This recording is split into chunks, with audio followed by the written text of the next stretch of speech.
Hey guys, and welcome to how to paint a Hashut inspired Chaos Warrior for Warhammer The Old World. Okay, so today we're going to go through the full paint scheme for this one. I've done the previous videos on the various techniques, the cape blend and the armor, and now we're getting into the full color scheme. So for those that are interested, we're going to get right into it. So we've got the sort of dark metal, the color glazed metal, you know, the purple and blue blend on the back cape here, and all the other various little small elements, that sort of thing. So the boots, etc. We're going to go into it and do the full scheme. So yeah, really exciting. This one here is a converted AOS Chaos Warrior with, you know, the horns of a Hashut helmet there from Warcry. Just a simple little conversion just to get us going. You'll be seeing more of these sorts of you know, minis in the future. I've got much more extensive conversions coming for the channel in the future, but for now we just do a nice simple one here. I really like simple conversions like this, just, you know, head swaps, etc. It really just gets the juices flowing for ideas for the future, and you sort of build on top of that and slowly work your way up to the bigger conversions. But anyway, you know, let's stop the waffling on here in the intro and let's get started, eh? Okay, so to start with, we've got to get those base metal colors down. So we've got that Iron Warriors there, the Lead Belcher and the Runelord Brass, and we're going to start with the Iron Warriors, and just using a medium-sized brush, we're just going to go around and base coat all of the armored areas on the Chaos Warrior. So you're just hitting everywhere. The trim we're going to do in the Runelord Brass in a second, but we're going to start with that darkest metal color. And so you just go around and pick out all those areas on the model until we see a nice even consistency. You might even do 2 coats here. But once we've got that sorted out, then we're going to move into a little bit of a very soft, you know, light highlight here with a finer brush using the Lead Belcher. It doesn't have to be super fine, just a very loose one across the top areas of all of those armored plates. So the top edges, that sort of thing, just to add a little bit more brightness to that armor, because we're about to add a lot of shade colors here, and that's going to dull down the surface. So we're just looking to just bump the shine of the armor first before we move on to those shade colors. And so once we've got a good you know, coverage of that, then we move on to the base coloring of the Runelord Brass, and that's all for the trim. So we're just going around and picking out all the trim and anywhere else that you want to do in that brass color. I've been quite liberal here and done a lot of the small details in that brass, but it's up to you how many of those that you do. But we just want to get all of that armor sorted out and all those base tones done. And then once we're happy with that result, we move into our first levels of shading the armor. So we've got that sepia shade there with the Lamia medium, which we're going to mix with it to dilute it down a little bit. Usually around 1 drop or so is enough. And the reason why you do that is because you don't want the water mixing with it, because water will destabilize the pigments inside the shade, and you'll end up with, when it dries, you'll get a sort of a white staining effect. So we don't want that. So we use the Lamia medium there, mix it in, and just do a general wash over the surface. And then once that's down, we move into the Nuln Oil, and again we mix a little bit of the Lamia medium with it. We're going to go around and just give it a nice light coverage, not too heavy a wash. We just want to see some shadows forming, some oily staining forming in the armor across the metal areas and the brass areas, until we've got a good coverage. And so once we've sorted that out, then we move into the first stages of buffing the armor up again, because as I said, the shade is going to dull it down. So we move into a soft sort of you know, directional dry brush. So using a wedge-shaped brush or a makeup brush or something similar, or a round brush, something like that. And we're going to get that Stormhurst silver out, put a little bit onto the palette there, onto a bit of paper or something like that, and rub it all off the brush so you've got a nice dry brush. And then brush across the surface as you're seeing me do, to pick out all those edges and just give a nice bit of luster back into that armor. Not too heavy. We're going to come back later and do line highlighting, but just enough just to get the story going. So we're starting to see some shine back in the armor before we do the color glazing. So this is the fun step of the armored process. We've got those shade colors. So we've got that Carrierberg crimson there, the purple and the blue from GW. And we're going to start with the red. And again, we're mixing Lamia medium here. And we're using a lot more. So maybe 2 or 3 drops of Lamia medium to the 1 drop of each of these shade colors. And we're going to begin by, rather than washing the entire surface, we're using a slightly smaller brush here. And we're now directing the colors into the areas that we want it to go. So we're sort of dragging the pigment pigment towards the edges, towards creases. So when you lift the brush off, that's where most of the pigment is going to go. So we're wanting to create shadows of color across the armor. So you're just picking out nice areas, both on the metal and on the brass, and creating some good shadows there of those colors. So starting with the red, that's the broadest amount that you're going to put down, and then as we move now into the purple, we're going to be a little bit more restrained again. And so once again, we dilute it down and we go through and we pick out areas across the armor where we want to see a little bit deeper, more vibrant shadows. And so what you're starting to create is almost like as if the metal was heated. So you're getting that discoloration across the metal. You're getting a bit of a rainbow effect there in some areas. The brass is now getting enriched with that color, and you're starting to see a little bit more interest there. And so that's a really great place to even stop there. But we want to go just that little bit further. And so we're moving into that blue shade there. And now this blue shade, this one is actually quite strong. So probably an extra drop of Lamia medium into it. And then you're just going to start to pick out some areas that might not be dark enough, or you might want to just shift it away from those purples and reds and move it into a blue tone. So maybe on the weapon, etc. Just around the model where you want to see a little bit darker shadow, maybe the washes didn't quite hit a certain spot, and so that's just there to sort of correct and give you a further color into those final shades. And then finally, we have the most important step, and that is the Stormhost silver, or any silver that you're going to use, the highlight step. So a fine detail brush here, get yourself comfortable, model in your other hand, be in a good position for this, and go around, and we're going to start to then highlight up all those edges. So you don't need to do all the edges here. We're just looking at the main edges that you're going to see. So where the light's hitting from above. So across all those most broad areas, and that's where you want to hit. So across the top of the shield, etc., the helmet, anywhere where you're going to see a lot of light hitting it, that's where we want to see those sharp line highlights. We have done that dry brushing earlier, so that will give us some highlighting on some of the other areas. So the reason for this nice sharp bright highlight is to give our contrast back across the metal, so it starts to really read as metal rather than a sort of a dull surface. We want to see that shine back, and it's going to crisp up those edges and give us a much more defined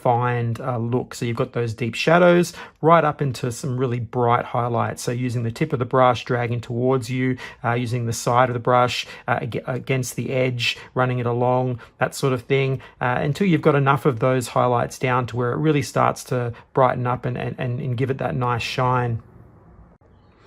So now we're going to do the base, and the base I've done many times on the channel before, this sort of grey sort of ashen base with the sort of the brown and the green shades mixed in. I do this all the time, so we're just going to go through that quickly here. You'll see it 1,000 times on my channel. I like a nice neutral base like this, so that the brighter colors we have on the models stand out more. It's the reason why I do it. It doesn't clash with any of the color schemes, but you can do your base in any color you like. I'm just using Necromancer Cloak here, up through Dungeon Grey, Uniform Grey from Army Painter, and into some white. And so you're just base coating it down with the Necromancer Cloak, and then dry brushing those other greys up into white. And then finally, we come in with some shade colors to stain that grey and give it a bit more life. So I've got a combination of sepia and the Biltan green there from GW, mixed with that Lamia medium, and doing varying mixes between brown, green, and somewhere in the middle, and just dotting it around the model there on the base, just to give a little bit of interest to that ashen base, and just a little bit more color, just to make it more interesting.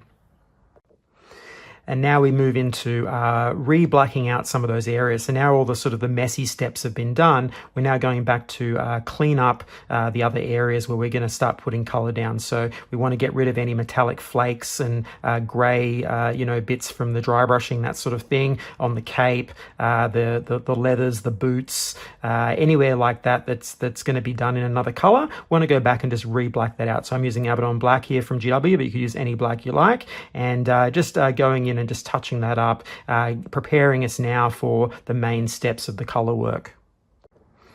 So now we're going to get into the blue-black for all the leathers and those sorts of areas. So I've done quite an extensive gradient here. We've got about 8 colors in this progression, but you don't have to do all that. We could do maybe 3 or 4 of these, you know, and really trim it down if you wanted to do like large batch painting. But we've got it here set up, so we're going to go through it. So I'm starting with that night blue and just, you know, it's like a thick highlight, just hitting all those edges, you know, where you're eventually going to put that blue-gray highlights on. And this is just a base, just to give a bit of, you know, sort of blue coming through underneath the successive highlights. So once we've got a good coating of that down, just on those edges, this is just a broad highlight, so a bit thicker than you would normally go.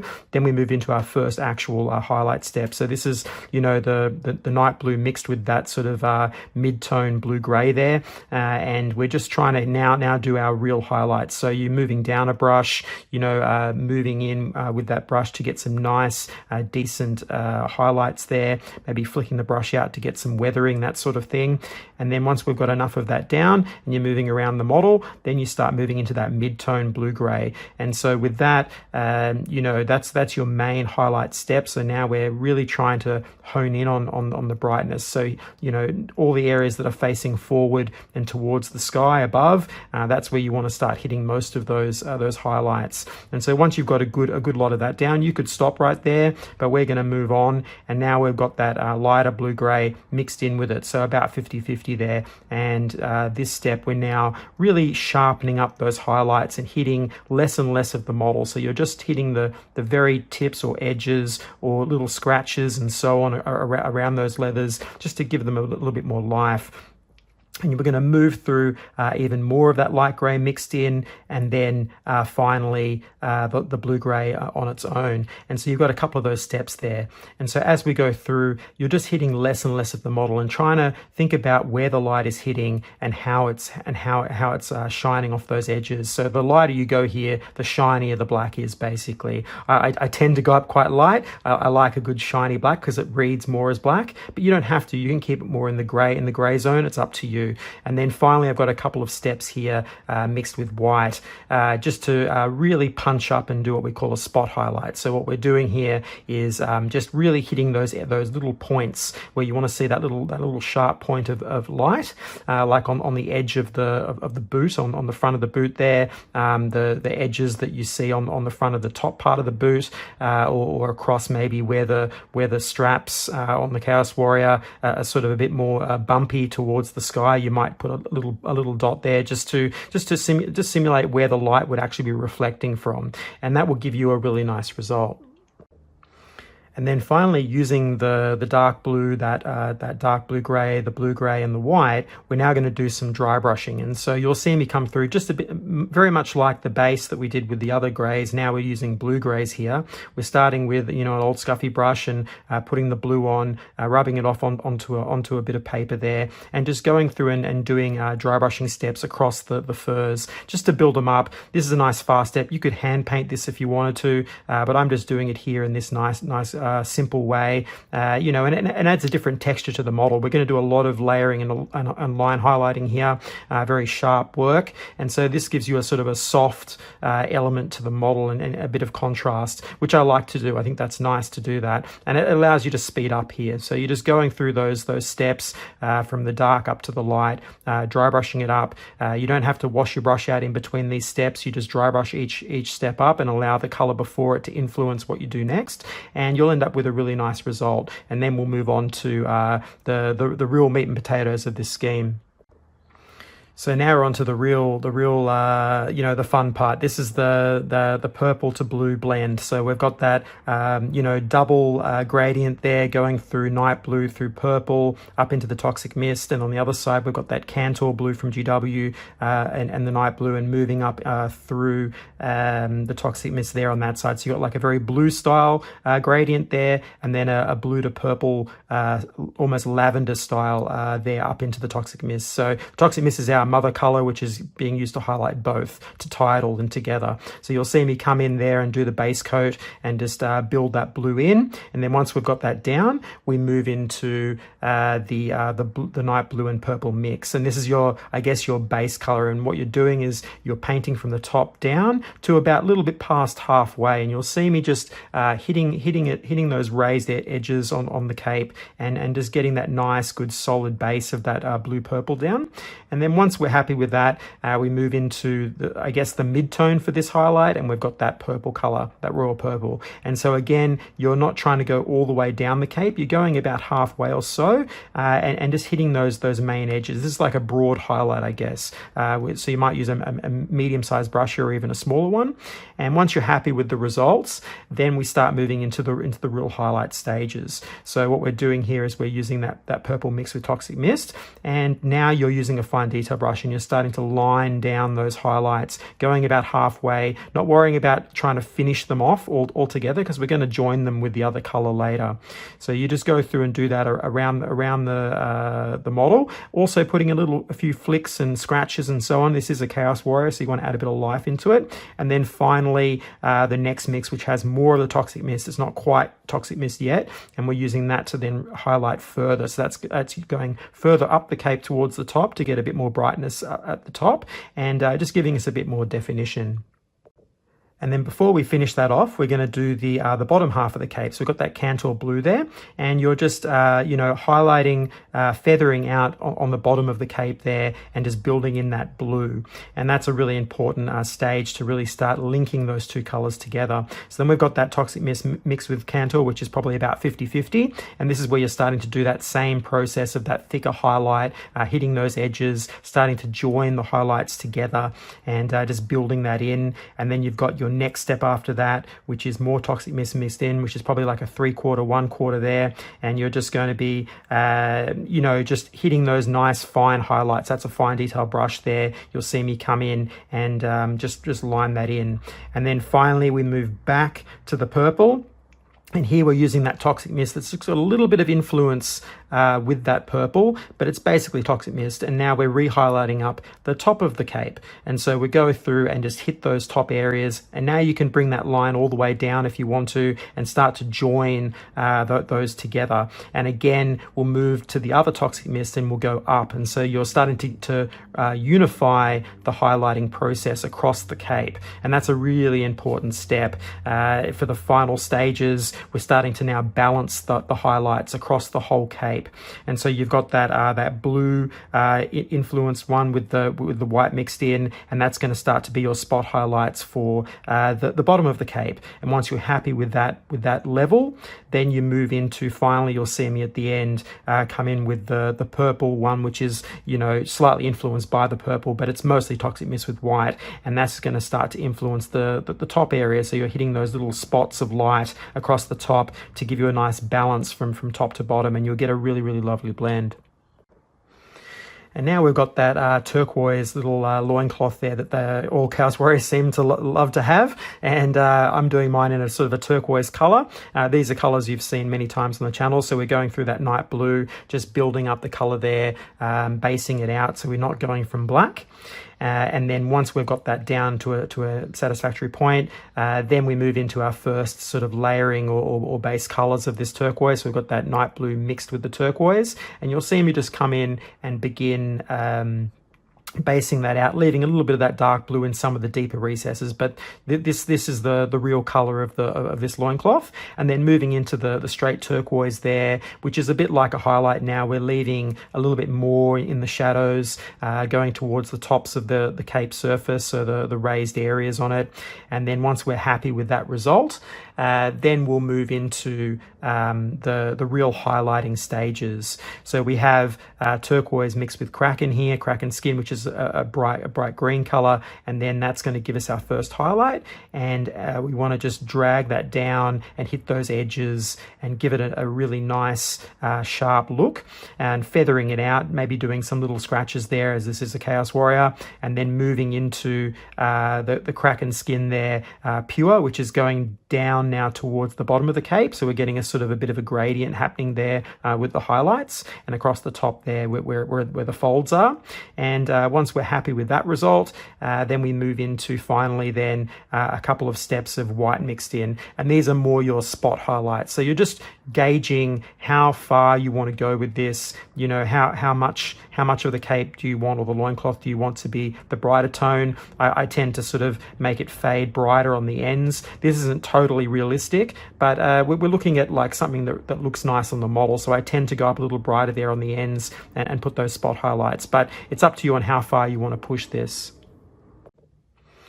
And then finally, I'm using red as a spot color here on the hilt and handles and things like that across the model. So here we've got the sword hilt there, the sort of the bound handle that he's holding, and we're doing that in the red. So we've got that Mephiston red from GW, my night blue, and as usual, I do a base tone here that's darker than the mid-tone that we're going to use, which is going to be night blue mixed with the red. You got to be careful how much blue you put in here. So it's not a 50-50. It's like a very small amount of blue mixed into the Mephiston, and you get your darker tone.